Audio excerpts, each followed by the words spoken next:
कहानी जियो और जीने दो।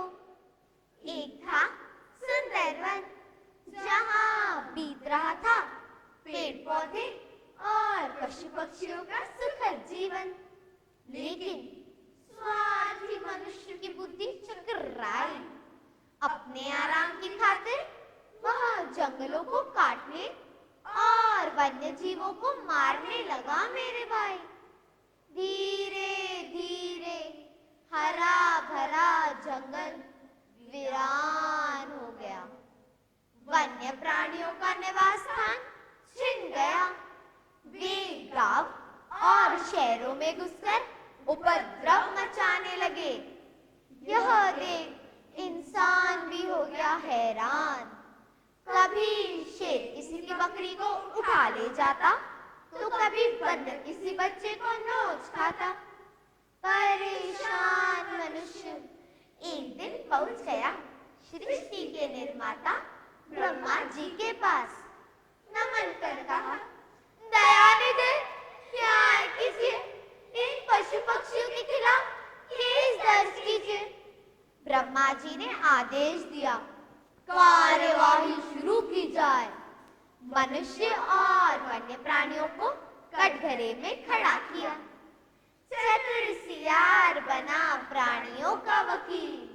तो इंसानों की तरफ से लड़ रहे थे मिस्टर शकील। मनुष्य ने गीता पर हाथ रखकर कहा, जो भी कहूंगा सच कहूंगा, सच के सिवाय कुछ न कहूंगा। तभी भीड़ में बैठा भालू हंस दिया, हा हा हा, अरे क्या यह इंसान भी सच बोलता है? यहाँ मक्कार पशुओं का चारा भी डकार जाता है।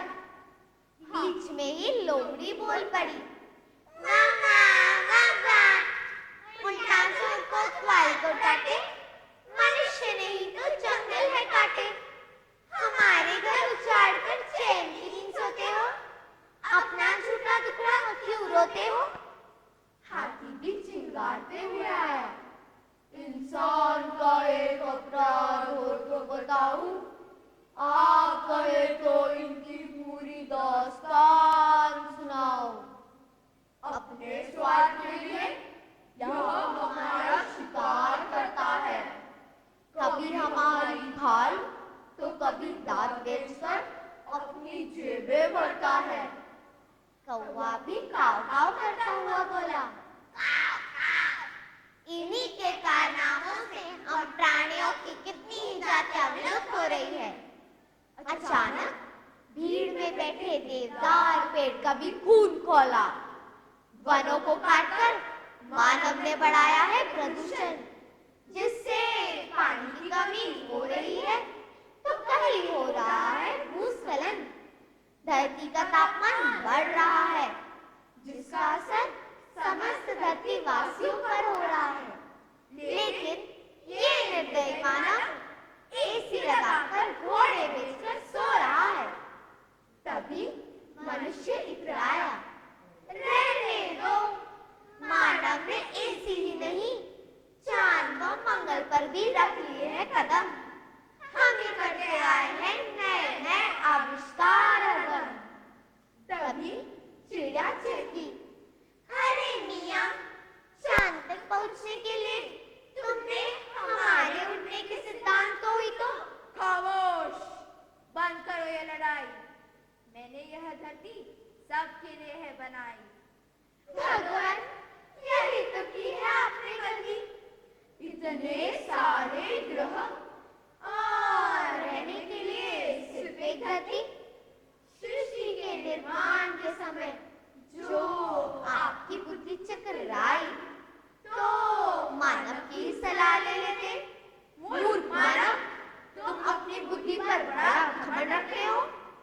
हाँ ब्रह्मश्री, यह मूर्ख हम जानवरों पर नए नए प्रयोग करता है, हमारे कार्यों से प्रेरणा पाता है, हमारी नकल करता है और फिर इतराता है। क्रोधित हो ब्रह्मा जी ने सुनाया अपना फैसला, आज से इस धरती पर केवल मानव रहेंगे। वन और वन्य जीवों की हम कहीं और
यह सुनकर स्वार्थी मानव चिंता में डूब गया मेरे भाई। उसे अपनी करनी पर शर्म आई, सोचने लगा क्यों बन बैठा मैं कसाई। जान गया हूँ वन और वन्य जीवों के बगैर यह मानव जीवन अधूरा है। हे दयानिधि क्षमा कीजिए, हम पर अपनी कृपा कीजिए। वचन देते हैं अब न होगी लड़ाई, मिलजुल कर हम गाएंगे। पशु पक्षियों और वनों का संरक्षण कर धरती को स्वर्ग बनाएंगे, धरती को स्वर्ग बनाएंगे। धन्यवाद।